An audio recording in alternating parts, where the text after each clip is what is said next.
Thank you.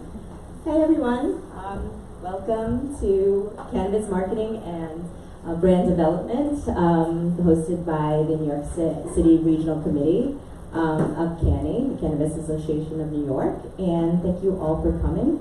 And so I'm gonna do just an intro for everybody, and then I'm gonna go through kind of what their company does. And then we have some questions that we have developed, and then we'll have a short Q&A afterwards if you guys have any questions afterwards. So let's get started. All right, so we're going to start with Chris all the way down there. Hello, so I'm Chris Coughlan from Blkdog Designs. We're a branding, marketing, website agency. We do a lot of work in the cannabis industry, CBD, similar to alcohol industry. We do a lot of packaging design. So yeah, really helping a lot of people start their brands, get visibility, and really find their identity. Hi, I'm Samantha Quails. I'm a VP at Marino. So Marino is a New York-based strategic communications agency. We do advertising, but also earned media. I'm on the earned media side.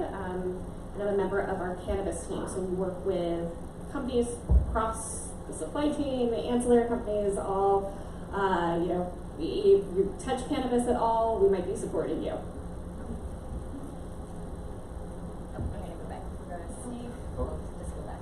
Hello, my name is Stephen Phan, and I'm from Lettuce Print, and we are actually a printing house in Brooklyn and New Jersey, and we can help you with apparel as well as marketing materials and packaging. Hello, I am Amy Deneson. I am a two-time founder in the cannabis advertising space. I founded Pheno, which is an advertising agency specifically for cannabinoid brands, businesses, and revolutions, because we still need to nationally legalize this plant, as well as the Cannabis Media Council, in which we serve pro-PSA style campaigns in order to drive consumer consideration and grow the addressable market across the U.S. I'm so excited to be here today to talk to you a little bit more about the paid media aspect of marketing. And prior leadership roles, I was part of building Pure Leaf New York here when we were in the medical market. Thank you guys. So the way it's going to work is I'm going to ask you some questions, and whoever wants to jump in, and we'll pass along the microphone, and so it's pretty casual.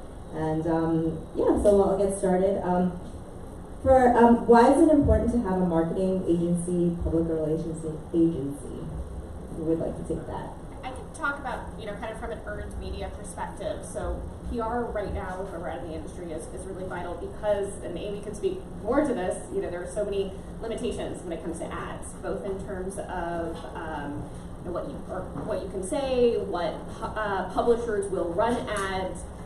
So right now, PR is a really important brand awareness tool, because an outlet that might write a story on your company might not then take your advertising money to run an ad about that. So, with what Amy is doing with the Cannabis Media Council, we're hoping to change that, where more outlets will be accepting of cannabis ads, but right now we're just not there. So, an earned media strategy does give you some more kind of tools to reach your audience when there are just a lot more limitations right now when it comes to traditional media. Just to build on that point also, so due to a lot of those limitations, it really is important to set yourself apart. Obviously I'm speaking from more of a branding perspective, but not just developing a logo or packaging design, but really the story that you're going to tell that's going to be distributed through a lot of those platforms and media outlets. That's extremely important. We've seen this in other industries as they become more and more saturated. Your closest competitor might have a similar product, so how are you really going to set yourself apart? Meaning you really got to look at the fine details and think about how you're going to plan your brand to launch as well as to continue to grow. And to round out the marketing mix, which is earned, owned, so being more about your branding, and also extending into your properties like websites, social media to some extent. with the paid media, or the paid marketing. So you've got owned, earned, and paid. And if there is one takeaway that I hope you all leave with today, is that you can advertise. You can advertise in cannabis. You can advertise on mainstream channels. And you also can advertise within, of course, the cannabis ecosystem. And those publishers would gladly welcome the support of uplifting your products through their publications. But the reason why you advertise is to build memory. Advertising is the only thing that you can do that's transactional at scale, that you can, once you've been approved by the publisher, guarantee that your placement will run and run at the recency and frequency that you want. And so why you turn on advertising is so that people in the right focused, targeted groups continually hear about your messaging and then drive to your properties to learn more. Thank you. So as brands are developing during this time, and looking for an agency, what should they be asking them? How do they know that they're credible? How do they know that it's something that, is right for them? I'll start with that. The first thing when you're considering an agency is really, could this be done in-house? Do we have the resources that we want to, within our own leadership and within our own team in order to affect this? And for that, I would say, once you're really considering outsourcing or bringing people in on a specific either project or initiative, the first thing that you want to really be aware of is how much they're going to contribute, either from a project-oriented with specific KPIs, key performance indicators, and then also be very, very transparent about your scope of work. And so I think that's a very general answer, but it's amazing how many agencies and relationships falter because at the beginning there's not a clear expectation of what are the objectives, what is the scope of work, and how much investment are we expecting from you on an individual and also on a team basis. I think I'd add to that also looking at the marketing agencies, kind of their vibe, right? And not to say that they need to be a marketing agency that's done all these cannabis brands, because there are, other demographics that they might have specialized in that can bring a unique angle for us to infuse cannabis with that and actually attract a new market. So I would just add kind of a red flag when it comes to talking to PR firms, just because this is the earned media side, so there are no guarantees. So if you are interviewing PR firms and they're like, I can 100% make this happen, that is a red flag. The only time you can make sure that your name is going to run in any publication is by an ad. And I, have great, fantastic media relationships, both personally and professionally, but I have journalists who I've been at their wedding, and if it's not a good story, they're not just going to write it because I'm their friend. So, there's nothing guaranteed in PR, so if someone is telling you that they can do it, I would, my ears would perk up, and I'd be like, something's wrong here, I need to ask some more questions. And I guess lastly, I think when you're looking for an agency, just being very clear of what the expectations are for, scope, creep, what does success look like to you. And I know from experience, when we work with somebody, we're saying, all right, here are our work samples. Obviously, a lot of what we do is visual. So I would really ask them, specific campaign successes, clients you've worked with, ask them to really put together a lot of that information so you can actually verify everything that they say. So when you do get, say, a quote or a scope of work back, that you have more than just, deliverables and a number.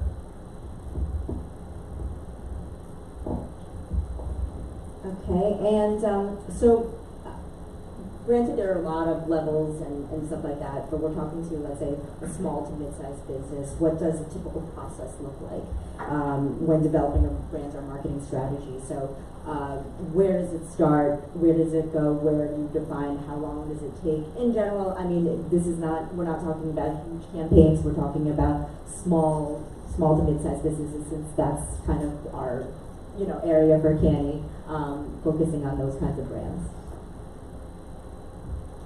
So if I'm going to embark upon an ad campaign, the first thing that we want to look at, because advertising is so focused on spend, it's at the heart of it, is what's the budget. And so we start with the budget, and then we develop the scope from there. And then by scope, I mean, how many territories are we trying to reach, and what market are we trying to? It's a big difference to run advertising in Oklahoma than it is to run advertising in New York City. So where are we addressing these markets? And then we go through an audit of what has worked in the past, what people might want to either evolve or optimize, or try something entirely new. So then we would agree upon the channel strategy of being in those markets. We would look at the audiences and make sure that we are addressing and targeting not only with compliance but also relevance and amazement. Let's really try to engage people through advertising if we're investing in it. And then also looking at the creative and the messaging in order to achieve those goals. And then lastly, it would be looking at exactly to your point, what is your success metric?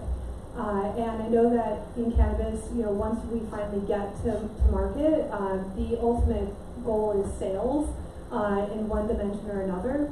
But to look at the marketing not as a funnel but as an hourglass. And so you have the original marketing ideas. You have awareness, engagement, conversion, sale.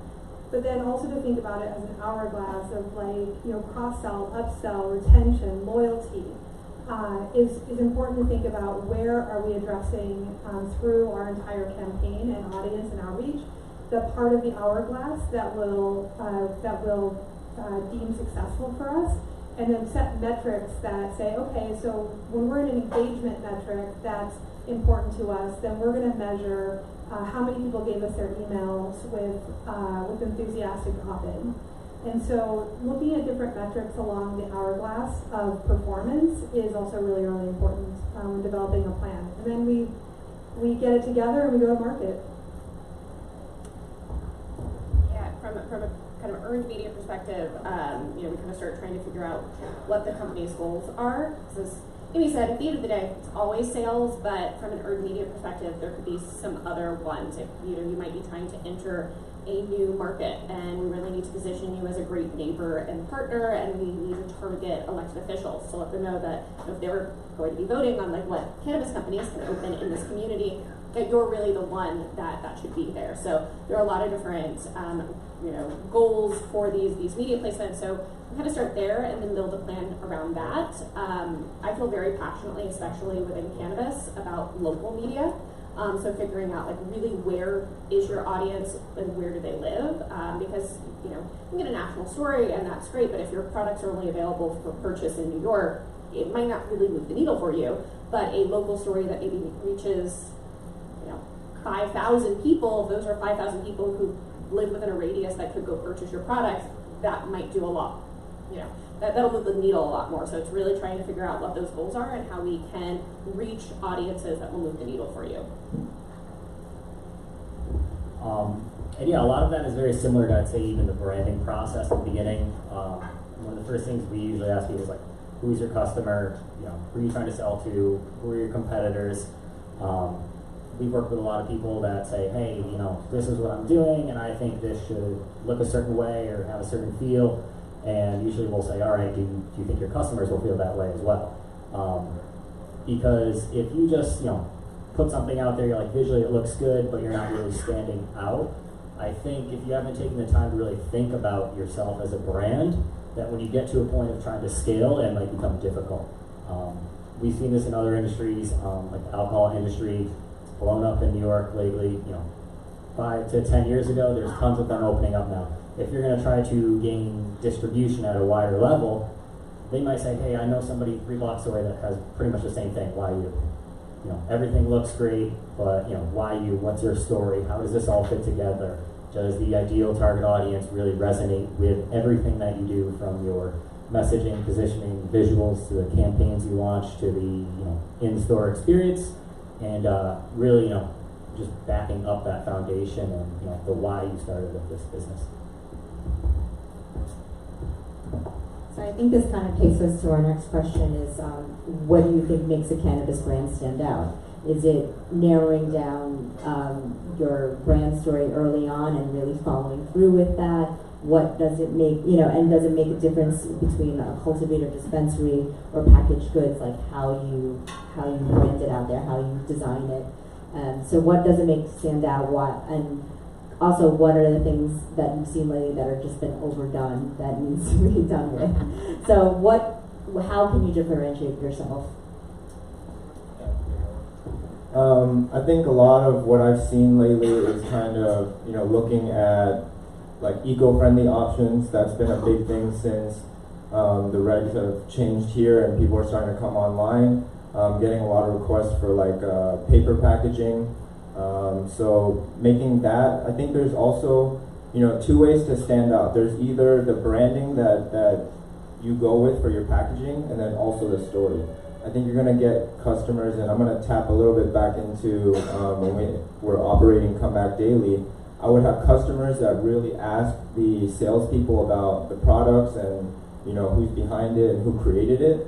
But then there was also consumers that came in, didn't want to hear anything you had to say, would literally pick things up and say, yeah, I like how this looks, and then they buy it, and without knowing any of the details. So I think it's choosing as a team which direction you want to go, if not both, putting both out there. But it's interesting to figure out that balance of are you going to be able to attract the customer just based off of the looks, and how are you presenting the story in that retail experience so that they can relate to it? I'd add, just don't be afraid to get creative. For a lot of different reasons. There are a lot of greens and leaves and flowers and a lot of similar names, and so I just really encourage everyone. I think cannabis can mean so many different things, and I think sometimes a lot of brands limit themselves. And I mean that for a couple different reasons. One, to stand out on the shelves. Two, to also help with your SEO. I was at an event a while ago, and there was a brand up there speaking, and I was like, what they're doing is so cool. I love what they're doing. The name of the company is a common cannabis term. Tried to Google that, couldn't find the company. Googled that word with a bunch of other different phrases that should have led me to this company's website. Was not led there. And I was a very engaged customer who was spending way more time trying to find them than most people would be. Most people, you get like 2 seconds of them trying to look you up. So it was very limiting, where if they had a different name that was maybe not a super common cannabis term, I would have found them in 2 seconds. There's a lot of creative things to do. There's a brand, and I've never had the product, so I can't speak to that, but I just think in terms of how they're approaching being creative, in Canada called Mood Ring, that I've just thought for forever is so cool. Like, people know what a mood ring is. We talk about like how cannabis is going to impact certain states of being and how you feel, and that ties with a mood ring and what color it is. And so there's all of these really creative branding exercises that you can do with products and a really creative name and tie it to cannabis. And there's not flower, plants, or all these words we hear over and over again.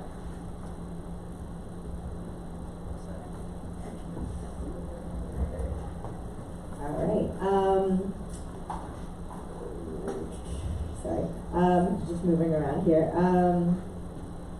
What is the best marketing vehicle for processors that are building a brand based around products that require education? Like hashish, like a rosin, full melt, temple balls, things like that are not commonly known terms.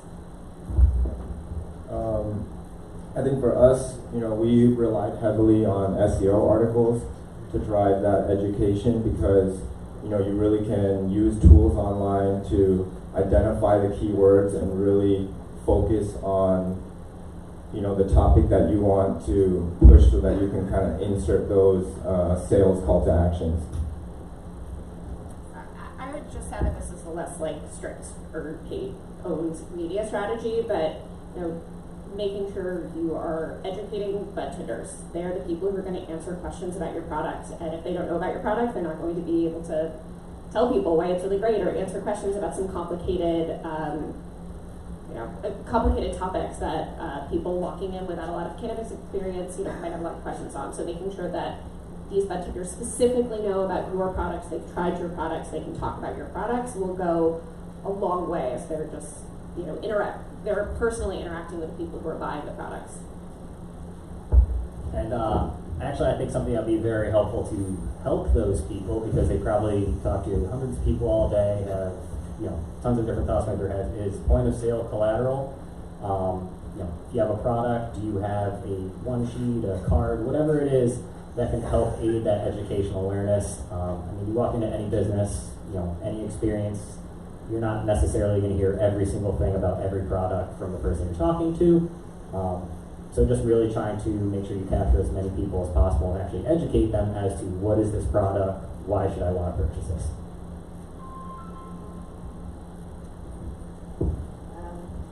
So what does it take to go from a local brand to a multi-state brand? Sure. Packaging. It is interesting too to start to see how brands are being acquired from one market, and essentially the product within that brand is still, for example, New York cannabis grown, right? But the packaging is now coming from other states and bringing that vibe and bringing that association with it. And so I do think that it is an interesting thing where someone might see a California brand and buy it in if it's been acquired and is or licensed into New York, and think that, oh, I'm getting California cannabis. No, you're not. You're getting New York cannabis that's been packaged in something else. And so I think it's an interesting thing as we're still dealing with state by state silos and that fragmented market. And definitely look forward to the day where we can have California brands be celebrated, New York brands be celebrated throughout where there's demand. But in the meantime, the biggest challenge with when you're doing a vertical integration and standing up within each state is really trying to develop some type of cohesive brand strategy and communication and messaging that's compliant for each market, but then also hangs on to the integrity of the product, so that when you have a brand in one state, then you travel where it's available to you in another state, that you're going to have a similar brand experience. That's the biggest challenge right now, and so on the processing end of things, trying to make that happen. On the marketing end of things, honestly, the more markets you can be in, the greater you can buy economy of scale in a go-to-market strategy. So it behooves a centralized focused approach to marketing, which basically just becomes a better opportunity for marketers to then have a national or a multi-state approach.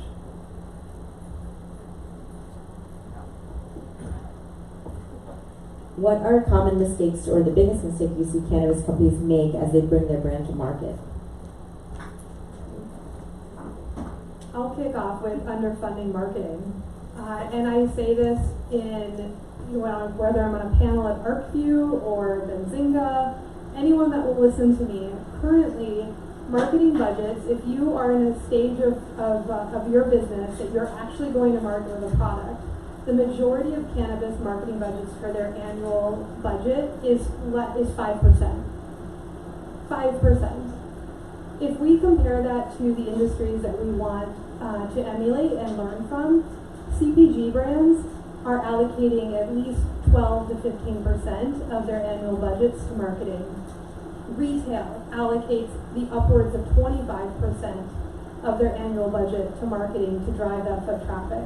And so when we think about cannabis as, just very basically as a CPG or a retail category that we're learning from, we're drastically underfunding marketing.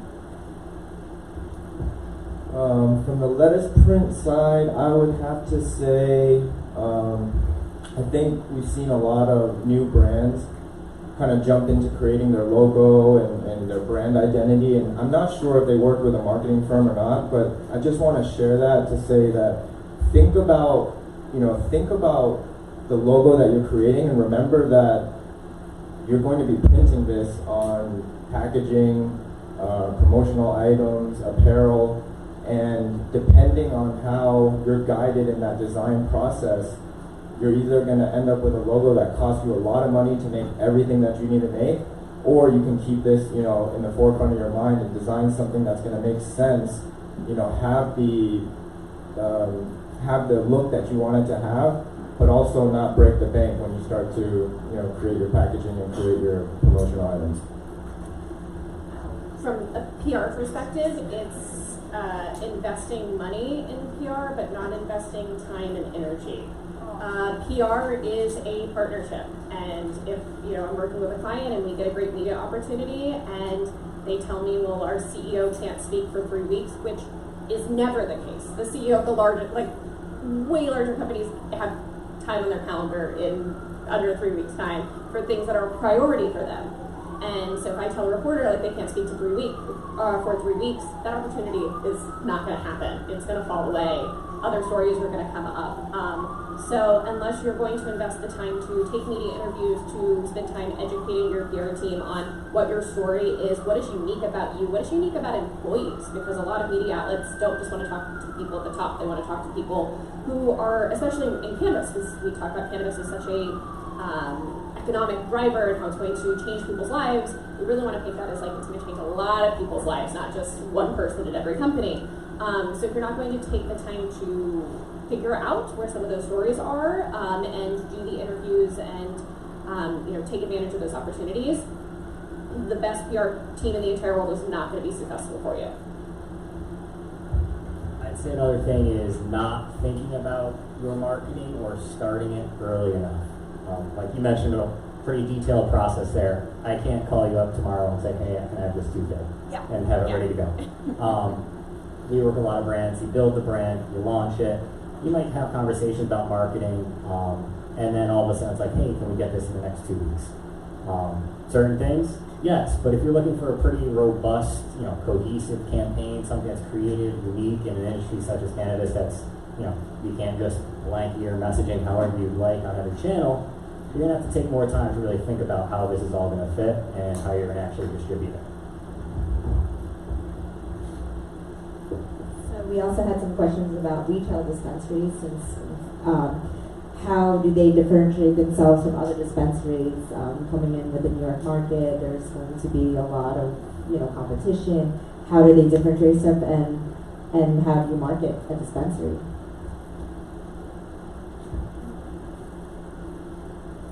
It's the question, right, of why would someone come to your dispensary versus going to the source they already have? Why should they come to your dispensary and go out of their way when there's availability either in a pop-up that's not being shut down or in other sources? Honestly, I think delivery is fantastic, and I love that Housing Works Cannabis Co. delivers here. I think that's genius and fantastic. So love to see that differentiation. And so the question that every retailer is going to have to answer for themselves, especially when right now we have 2 legal adult use dispensaries that are open, and the products are very similar between the two, and then they're close to each other as well, right? And so it's the idea that how does it make you feel to shop in these places? And also for me, in a more of a conscious consumer basis, how do I feel when I purchase these products, and knowing who I'm supporting both on the product and the manufacturing end as well as the retail end. So for me, especially where we are right now, it's very very connected to the community that you're in, as well as the mission that you serve as a dispensary. I think a good way to stand out, and it kind of goes back to what you said about, goes back to how you feel when you're in that retail experience. So I think what's really important, and we mentioned it before, is the bud tenders really making sure that they're educated and sharing that information in a way that's not condescending, you should know this. Not everyone's going to know this. And then not just the bud tenders, but also the other staff that are present during that experience, you know, making sure everyone's making a very welcoming and warm environment. And something that I remember from the Comeback Daily CBD store is a lot of people would come in and they said, like, I feel like I'm at home. And that's when I started to know that everything, you know, from the staff helping them with CBD education to how we're greeting them is really in its right place. That's so spot on. It's like how welcoming it is, because cannabis is still a very new industry, and if you're trying to reach people, I think about my mom, and my mom is very pro-cannabis, but has only become really pro-cannabis in the past handful of years when she's lived in states where it's legal. And her first dispensary, she was so intimidated and felt like she knew nothing and didn't want to be there because she just felt like an idiot. And so making sure that you are answering questions in a way that isn't condescending, that you're just like helping people who are also learning a very new market. I think that is how you're going to get a customer who's like, yeah, this was a great experience, I want to come back, they're going to answer my questions, and they didn't make me feel like an idiot. I think that's so vital in this industry, especially because I've been working cannabis, and I've been into some dispensaries where like I've just been like, oh, this is a bad vibe, and like I don't like it here, and they make me feel like an idiot, and like none of this is good. So welcoming and education. And building on that, a lot of times if we're working on a branding project and there's obviously messaging and positioning included in that, a big exercise is really determining the brand DNA, who we are, who we aren't, how do we talk to people, how do we position ourselves, and making sure that everyone is familiar with that, so when people do walk in, that customer experience, it's obviously friendly, but it also aligns with everything they've seen about your brand before, if they've seen it online, wherever it may be. But if not, if they're walking in, that they felt like, oh, this has a certain aesthetic to it, the people are friendly, they're educating me, just making sure that they, like you said, feel welcome here and want to come back.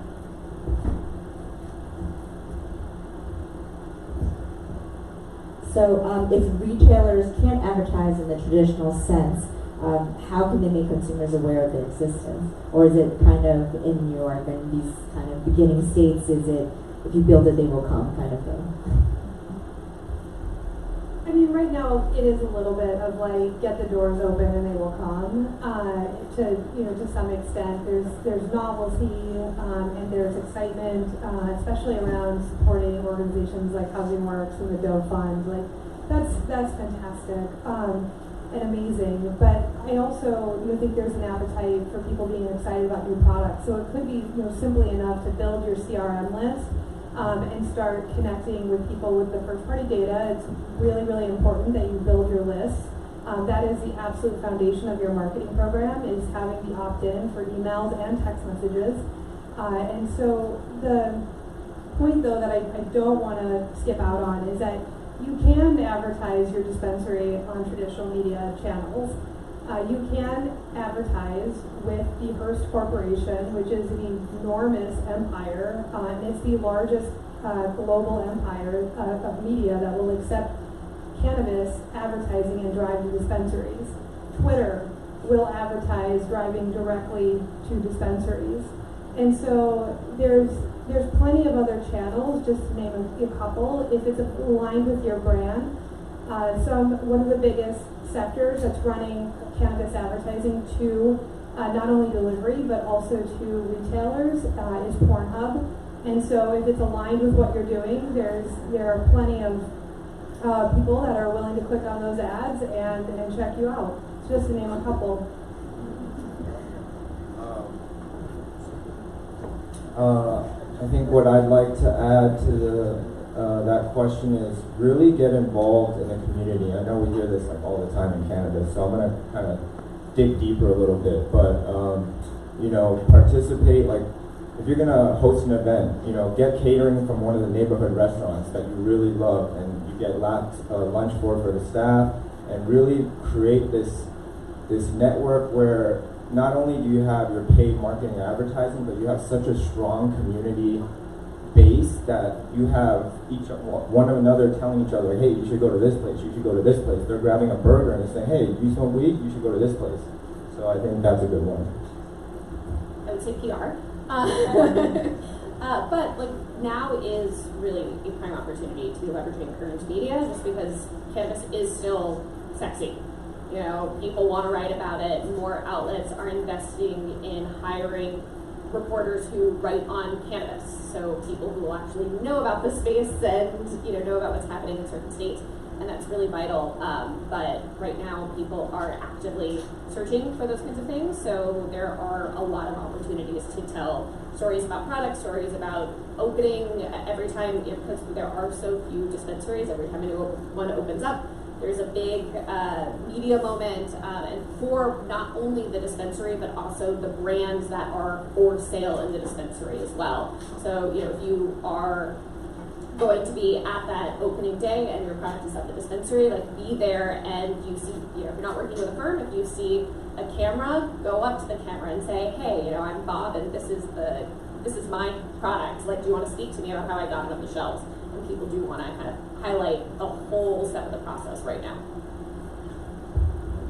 And kind of building on what you mentioned about, if you're partnering with a restaurant or food or anything, I would say finding any organization or business that has maybe a similar audience or, just similar interests and aligning yourself with them through whatever partnership, activation event. I don't know if anyone's familiar with Dog Walker's brand. You go on their website and they're like, we give back to animals in need, everybody loves dogs. It makes people feel like they're part of something more than just purchasing a product. And I think no matter what you're purchasing, people are attracted to that. And that's just another method outside of, running paid, organic, earned, PR, whatever that may be.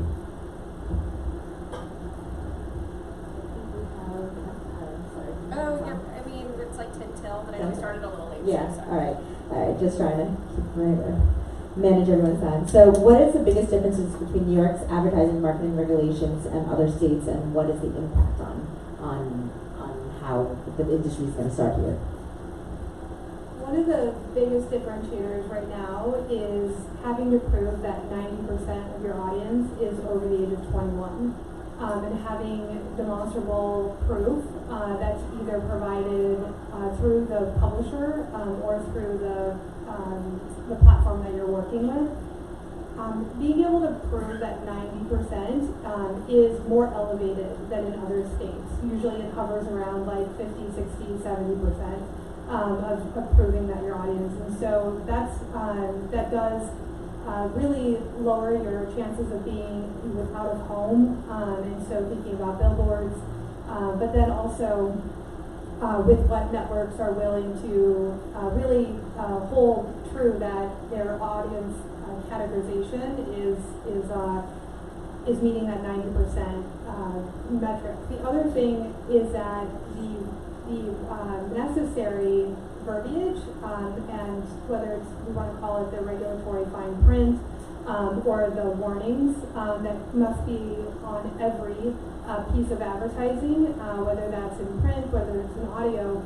So for example, and to Sam's point, local media is absolutely fantastic. I mean, being able to connect in with, for example, a local radio station is so effective at connecting with community, looping in a trusted source, a talent, a voice that people listen to, as well as reaching in a very targeted way the area around the dispensary or the location that you'd like to drive foot traffic into. However, with those regulations, because of the length, it requires you to buy a 60-second spot.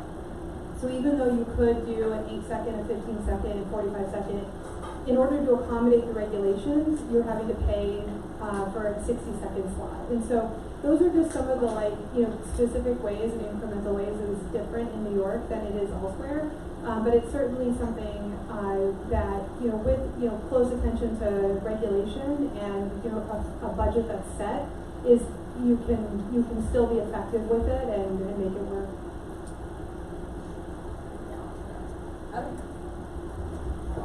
Just adding on that and the regulations too, New York State has guidelines for everything from the branding to the packaging to actually running advertisements, whether it's out of home, digital, print, no matter what it is. Those most likely will be changing very frequently and updated as they really figure everything out, but I would definitely get familiar with those, so as you are having those conversations with how you're going to start to promote your brand, that you're somewhat familiar with it. Because I think they'll pay a lot of dividends to have that education, that knowledge going into it of what I can do, what I can't do. If you have to add 15 extra seconds to a radio ad to accommodate, legal language, that's obviously going to affect your budget and how much you can realistically spend on that channel.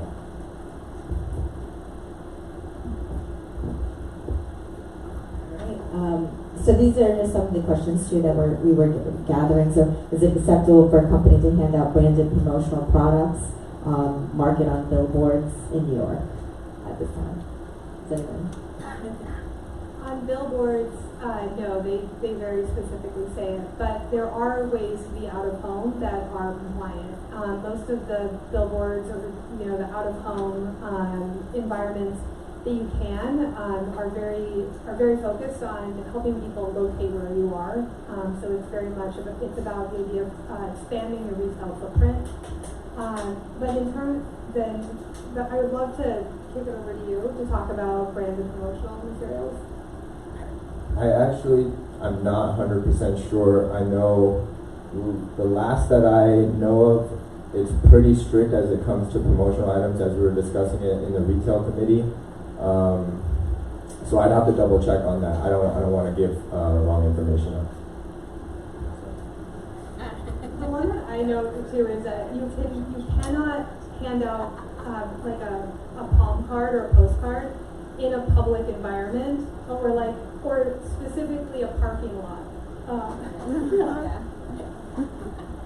I think as far as the promotional, they're still deciding on the regulations whether you can or cannot. I know it's definitely not, you can't have imagery for sure of any like weed, flower, things like that. It cannot be on there, but just maybe the logo and simple, no other items on that. So I know that. Are brands able to do in-store sampling at retail locations? So I know that there is, we talked this, but there is a special exception that dispensaries can apply for an on-site consumption license and permitting, but it's still in the works where they would be able to sample in the future, but that hasn't been finalized at this point, right? As far as I know. All right. Last, can you advertise in places that are 21 and over, like bars, clubs, and festivals? The big gatekeeper there is a proof of ID.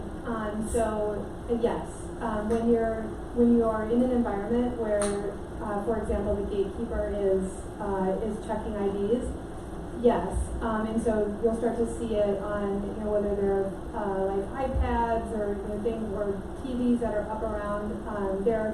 There's opportunities to be there. That's all categorically under out of home, and then also the ones that we want to really just pay attention to, again, is backing into that, can they prove, because you as a brand will be held responsible, not the festival, that 90% of the audience is above 21, and so you want to make sure that you have that proof before you go forward with it. And then also looking at it that, every other line in the regulations, and rightfully so, is an emphasis or re-emphasis of it not being appealing to children in any way, or to encourage overconsumption. And so those are the other two things that as you're looking to activate in an out-of-home environment or an experiential environment, is really to make sure audience composition is not appealing to children and you're not encouraging overconsumption. So those were pretty much all the questions I had, but I wanted to, if there was anything else that we missed that you think would be important for, applicants and people who are building their brands to know, you can mention it here and then we can go into any questions that you guys have. I would just say that, and unfortunately this is not a great answer, as companies are small and they're trying to build and they're trying to figure out where to prioritize their spend, but it is a marketing mix. There is not one thing that's like, if I have the absolute coolest brand, but we're not on social and we're not doing any ads and we're not doing any PR, we're doing no other marketing, like that's gonna hold you back. It's the same. It's like you could have amazing ads, but like if the product is kind of lame and the branding's kind of lame, but you're spending tons and tons of money, that's also going to impact things. So it is a mix. There's not one area that if you devote all of your energy and marketing spend in, like that'll be a silver bullet for you. One thing just really to underline, and I can never overstate enough, is that when you start to really push your marketing, make sure that on the landing page or the QR code or whatever it is that you're pushing out in the world, that the major call to action is to collect with enthusiastic opt-in their contact information. The contact information is the absolute foundation of your business and your marketing programs. Like, that is the most important thing. I hear every single day people saying, I want to advertise here, and then I go to their website and there's no opportunity, or their website's not done yet, or they're like, oh, it's fine, they're going to recognize the brand. I'm like, if you're not ready to collect in, like, first the customer data, as well as start to drive them through forms to understand what their needs are, then you're out of sequence. And so first, biggest priority is to build your list with your customers. All right, thank you guys so much. So does anybody have any questions that they'd like to ask? Anybody have any questions? Go ahead. For a brand that doesn't have a budget, what's the first step towards marketing? Like, marketing that won't necessarily cost you, an amount that an established company would have. Brand starting out. For the Comeback Daily team, it was really email marketing and SEO. I was told this, I don't remember who told me this, but it always stuck in the back of my head. And it's not to knock any paid advertisements, but advertisements come and go, right? If you don't pay money, they're going to stop. But email marketing, no one can take your list. In SEO, it's words. Those words live on your website. You have to look at your website as like this lot of property, right? And you want to fill that up with SEO so that you have a strong foundation and no one can take that. So that's what I would add.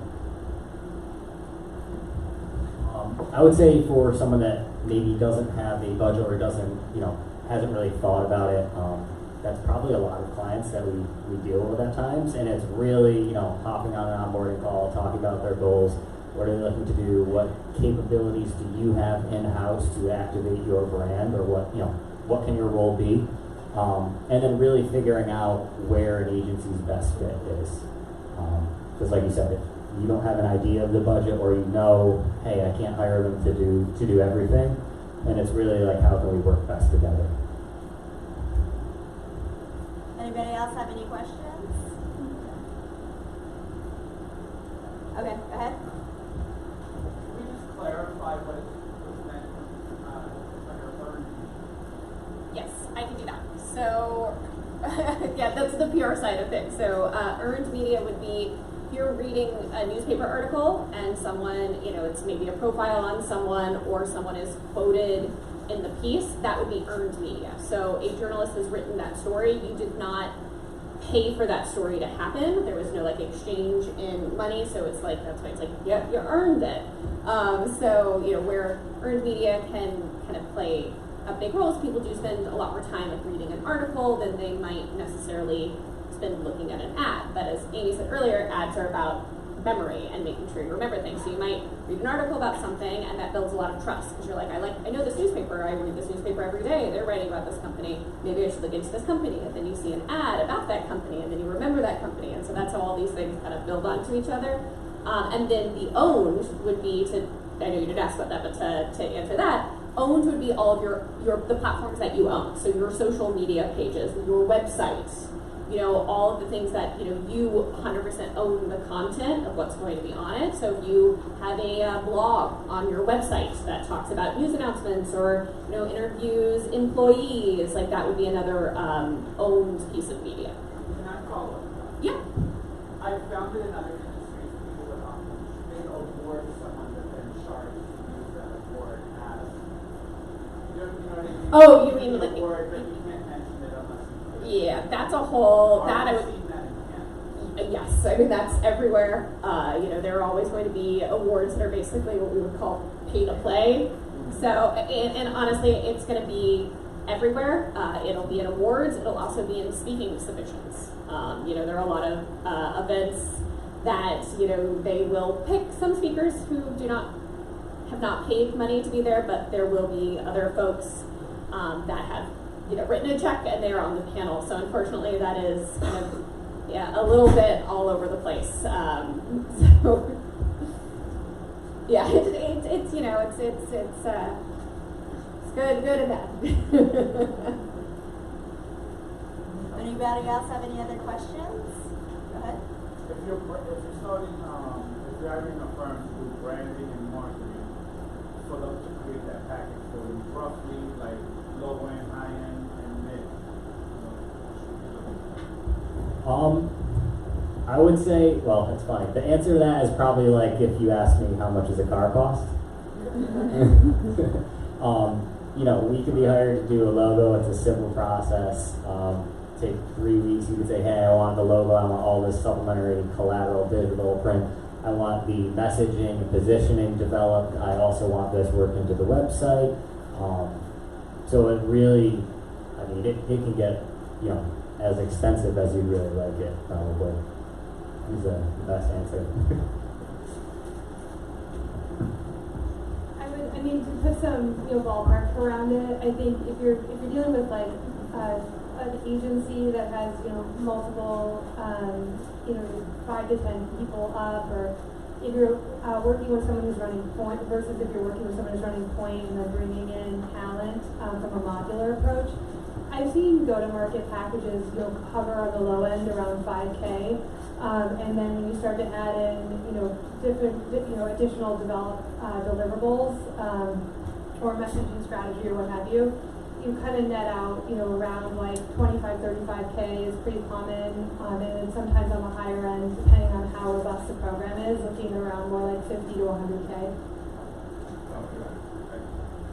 And I also think it depends on also if you have an idea in mind, that will also help the process. So if you have a strategy of how the look and feel and you have that direction, that also helps with that starting point and kind of streamlining the process, because you're like, okay, I want this color, I want this, this is my audience, and determining your demographic also really helps that, because you want to market it to your demographic that you're trying to market to. Any other questions? Oh.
It's so frustrating when that marketing is underfunded.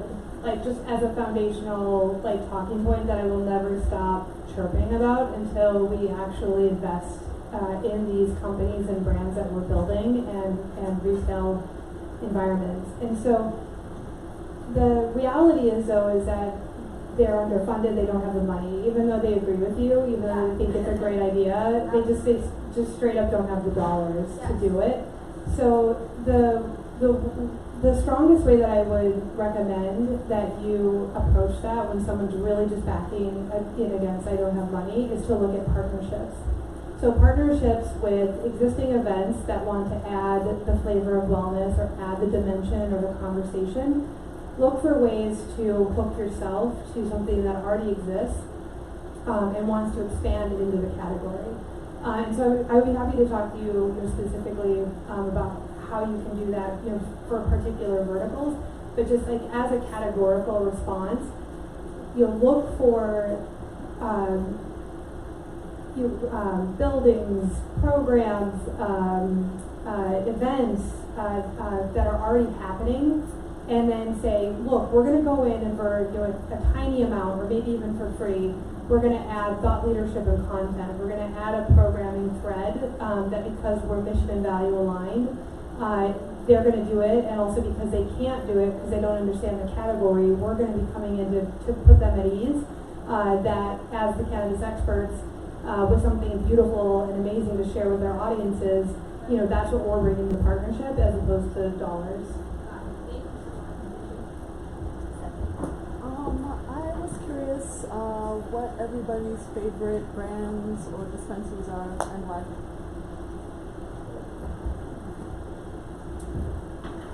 I think my favorite dispensary here.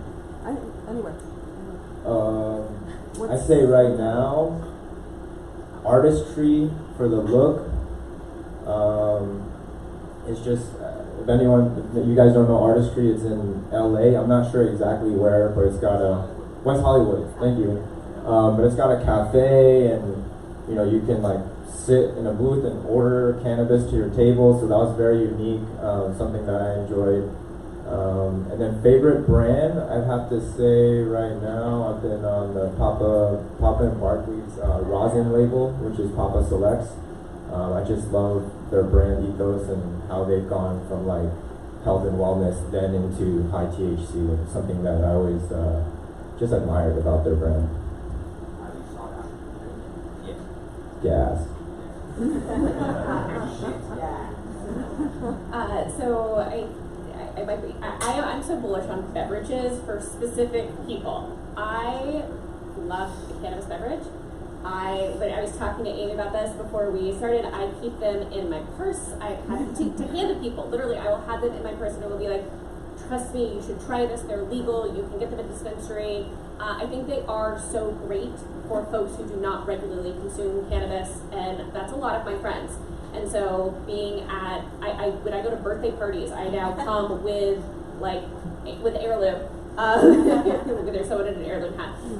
With heirloom in my purse, and I will bring it. And honestly, it is such a conversation starter. People are so excited about it. People want to know, have questions about the industry. People want to try it. It is a really good entry point for folks who do not regularly consume cannabis. They also taste really good. And yeah, I have them at all of my parties now. I entertain a lot. I have a whole fridge full of heirloom and some Phan, and I love it because honestly it makes supping a heirloom over a beer or a glass of wine makes me sleep better, and that's what I tell all of my girlfriends, and everyone is like catching on. So I do think that this is an audience of people that does only want to purchase from a dispensary, from a legal market, that they're curious about cannabis and they're already drinking things. They might not smoke anything, but they drink, as we all do. We have to, and so they're already kind of you're not adding you're not like lifestyle changing too much. So I just think it's such a good entry point, and I love them. I can talk about cannabis beverages all day long. So I actually brought up dog walkers earlier, and that's probably one that I just naturally was drawn to from the beginning. Probably because there's so many ways to consume. They really push the flower, and sometimes I feel like, just going back to a classic joint, you're like, all right, this is great, sitting on the deck at the end of the day. They have obviously the minis, so I feel like they're perfect. And then just everything that they did to put that brand together seemed to just back up, the name, who they're aligning themselves with, the identity. So I guess, I just nerded out a little bit on the branding and marketing part of it, which drew me into it. So. My favorite dispensary and product is Farnsworth in Massachusetts. And the Farnsworth Fine Cannabis, it's a filtered joint in the shape of a cigarette. And I adore the smoking sensation. I long ago left tobacco, but going back to a filtered cigarette vibe, as well as adding a House of Puff, blown glass joint holder to elevate the experience is really just how I want to end every single day. Alright. Anybody else have any other questions? Go ahead. I was kind of curious from your marketing background where the crossover with sales is of that 5% budget that's not really afforded by a lot of startups, and how maybe these startup companies are leaning on their sales people who are commission based, rates, and such. I mean, we can just talk a little bit of that, because so much of the expectation I think of a startup person in sales is to deliver on the marketing, and it's also hard to kind of see where the person ends and the company begins. So I don't know, just had feelings about like proper compensation and how to advocate better for, you know, going above and beyond for brands that they enjoy, or however you want to make it, I guess. Perfect. It's a really big, complicated quagmire, to be totally honest, and each company's going to do it differently. But just to start out with the strategy, and when you're relying on direct sales as your primary channel of going to market, then in that scenario, the organization will be, to some extent, foundationally established by marketing, but then marketing's primary role will be in supporting the sales staff. So that's one structure. The other structure could be that it's marketing led, and then the sales team, kind of falls in line with marketing. And so in the former example, when you're doing this, when you have very limited budget, and to your excellent point, like set your branding and your strategy that's differentiated, and when you're going to market with the sales team, then all of marketing is about making sure that they have the collateral, the one sheets, the decks, the educational materials that they need. And then also, to your point about compensating, I think it's a really hard job to be compensated solely on commission. And so how do we, as a company, as a leader, deeply acknowledge that with tiers of compensation, I think is super important.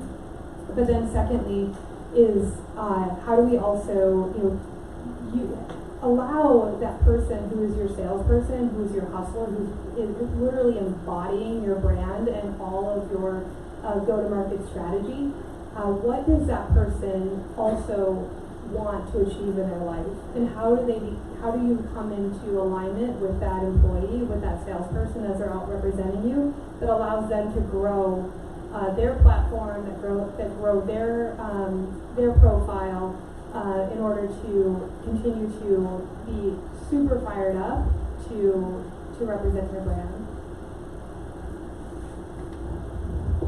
And just to that point of aligning sales and marketing, obviously, you're starting this, you have your vision, you have your, how you'd like this to be positioned.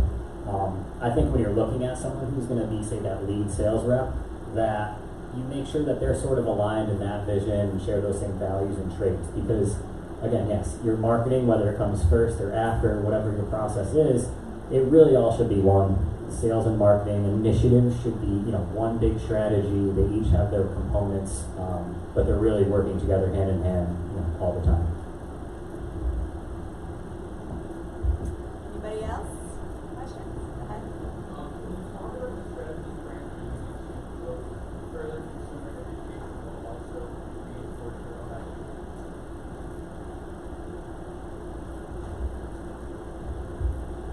Yeah, this might be too basic of an answer, but for me, the most effective thing that I saw is showing up. And we were a small team, so it was a lot of the times it was me, but it was something. luckily, I'm very, very passionate about that. I really love to share that education with potential customers. But I would say figuring out how to find someone that you can bring on the team that you really feel good about, representing that information. Yeah. I would say for example, if you're writing a blog article, right, it's, for SEO purposes, it can be very educational.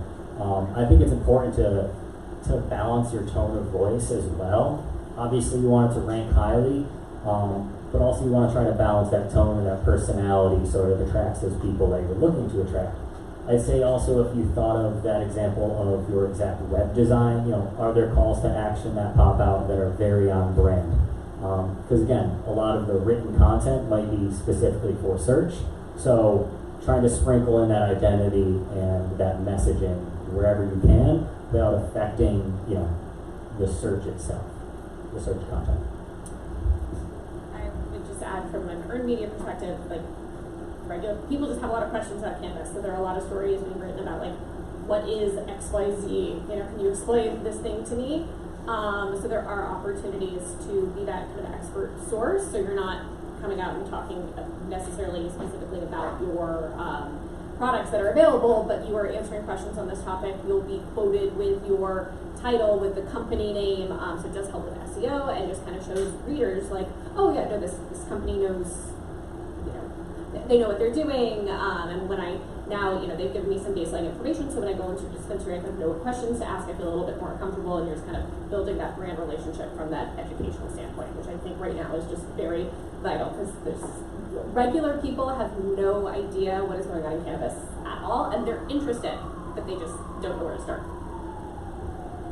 Just wanted to add one last thing to that question is repeat the education. So something that I caught myself doing is that you create this educational campaign and you run it for 4 weeks and then that's it. Like, I didn't look at it again.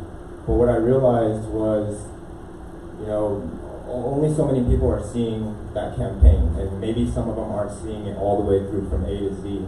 So just remembering that you can recycle that and continue to, put it out there. Maybe change the colors or something, but the audience will start to recognize that you're putting education first, and they'll also correlate that to you and build more trust in you as a brand.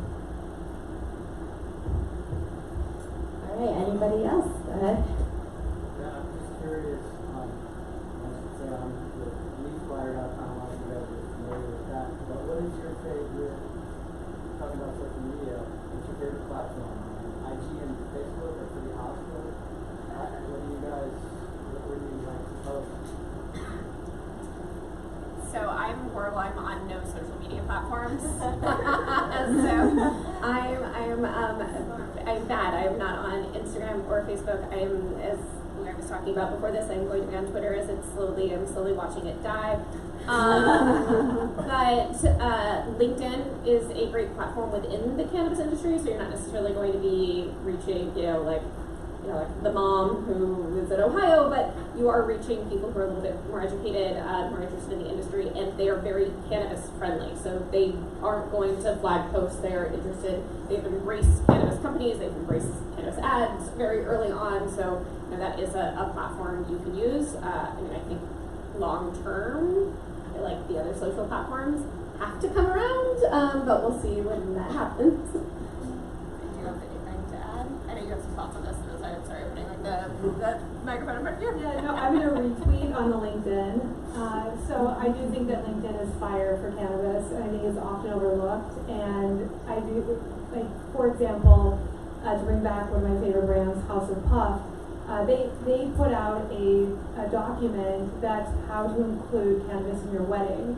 And so while they make beautiful, chic, glam accessories for smoking, we've got a real pent-up demand coming out of the last few years, and there's like 3 million weddings that are happening this year, and many of them are thinking about including cannabis, whether as beverages or infused or the flower, into their weddings were compliant. And so we were able to target wedding planners on LinkedIn. And so it's the idea that one, it's an open platform, but also there's ways for us to connect in. to those audiences in a way, in a professional way, as well as trying to make it really effective. Any other questions? Go ahead. So what she just said, like, when you plan these events, like, how would cannabis doing it? How would the dispensary, with all these guidelines and rules about the delivery, how would these weddings, all these parties with the cannabis there, like that? Well, I mean, it'll depend on what state you're in. So both in, so in New York, anywhere that it's legal to smoke, you can consume cannabis, right? You can also smoke cannabis. And so it would be really up to the wedding venue to say, okay, we're going to accept smoking in this way that also can include cannabis, and then you would work with that wedding venue to incorporate other aspects of the plant, whether that's in the bouquet or what have you. And so in thinking about getting the product there, you would then work within the channels too. So I know also New Jersey, there's a whole wedding venue that's set up that's saying we do cannabis weddings. We've checked all the boxes on how to do this for you. And so it's also looking to see, in California is like, girl, please, this was like 10 years ago. But we're starting to see this evolve, and so there's all sorts of, yes, there's lots of planning and lots of regulations to get after. But if it's important to include in your big day, then it will be legal to do so. It is legal to do so within regulations. Anybody else? Any other questions? Awesome. Well, thank you everyone for, one more? Yeah. You have one more? Okay, sorry.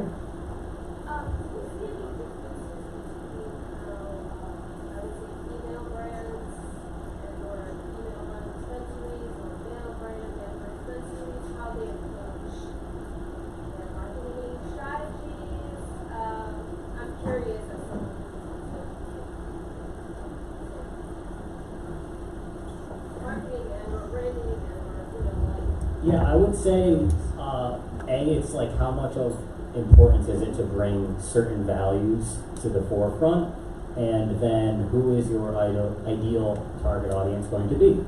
You should obviously have those aligned. So if you're like, hey, yes, I'm a women-owned brand, I want that to be leading here. That's a differentiator. We have a high-quality product to match this. It's not like any of my other competitors. Then that's going to be a powerful message, as opposed to, hey, if there's if you're trying to push this value and there's 10 other competitors like you, then I would say maybe it's lesser down the scale in terms of your primary messaging, and then really going back to that audience and is this is my customer going to see that and be attracted to it?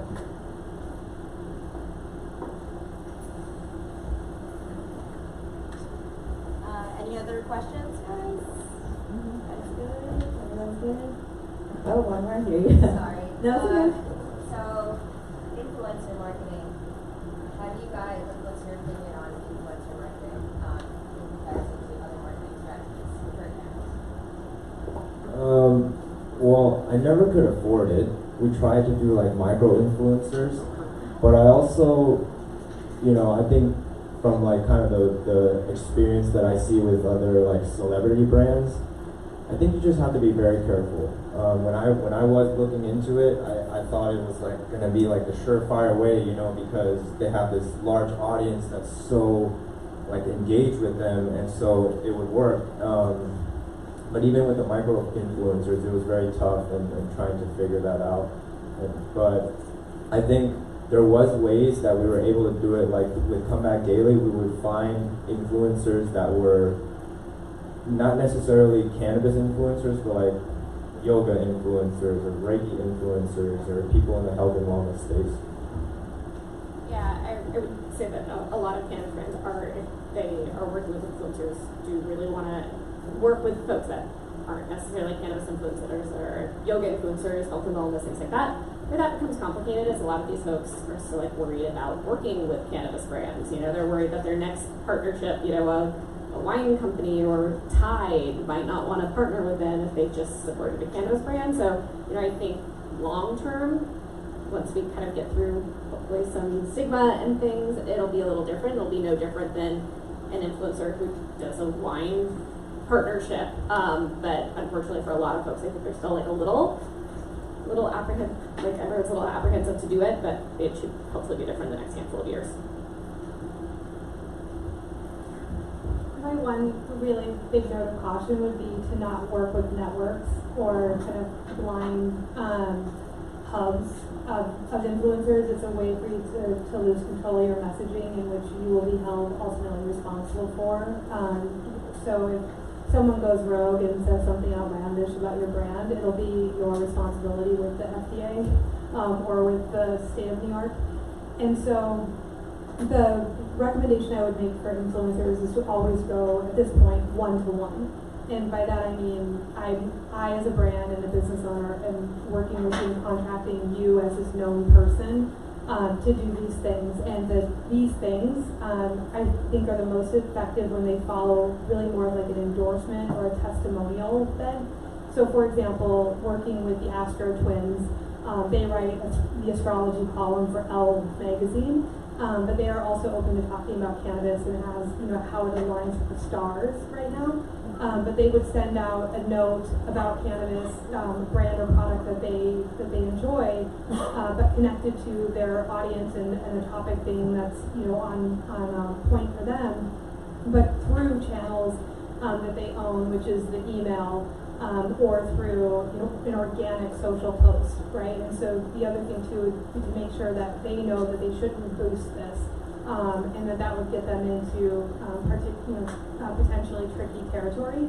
And so working with influencers one-to-one, making sure that you really, really hang on to the messaging to make sure that you're compliant, and then have them send it through their channels in an authentic and relevant way on the organic output. Thank you. Does anybody else have anything else? Can you speak to a successful marketing campaign you've seen recently, and like what kind of metrics of success have you defined it?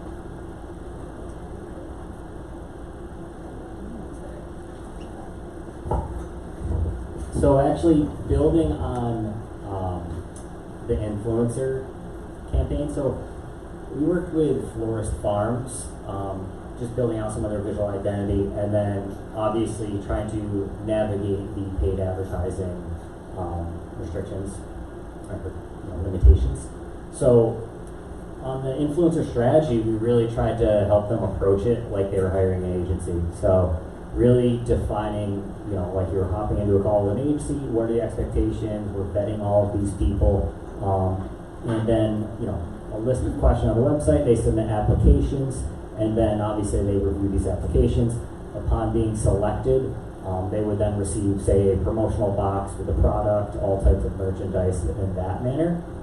And I would say that was very good for the awareness initially.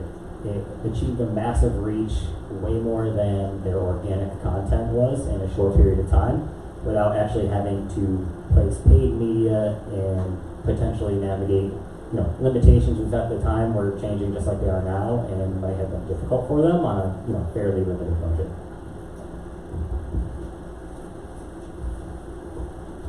If I may share, the Cannabis Media Council campaign, the inaugural campaign is I'm High Right Now, and the campaign focuses on connecting with our elders to get reacquainted with this plant and how it may, in I'm High Right Now language, get us to reconsider what does being high mean. Like, of course we're getting elevated by the plant, but it also could be being able to play 18 holes of golf and walk it, right? Or it could be that you slide back into your old ways with your couple, right? Or it could be that your sunset strolls have never been brighter because you're out walking. And so with that initial campaign, we wanted to target people that were over the age of 50 in Connecticut. So we partnered with Hearst, and through ConnecticutPost.com, we sponsored a story that the headline was, "Is Sex Hotter When You're High?"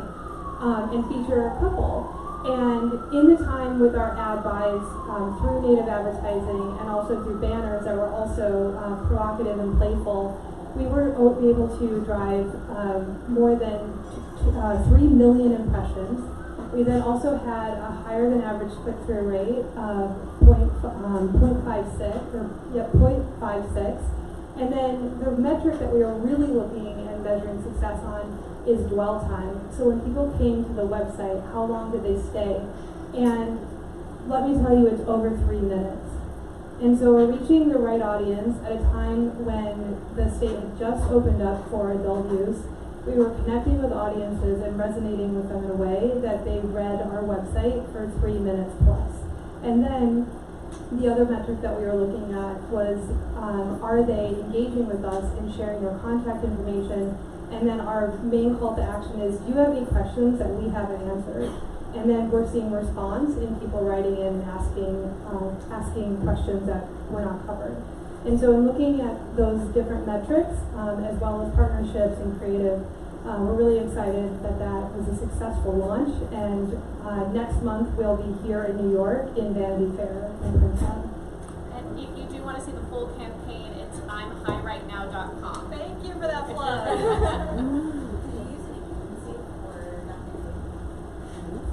So the Cannabis Media Council is comprised of board members, and one of the creative leads is Allison Disney. And Allison Disney, along with the agency Sister Mercy, was a primary creative agency that contributed incredible strategy as well as execution.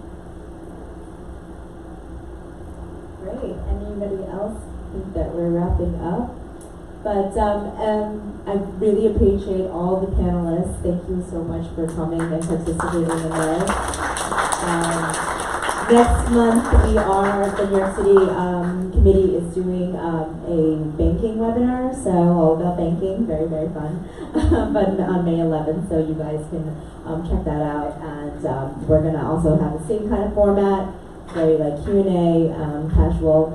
There is some food and some drinks in there, so help yourselves, and thank you all for coming.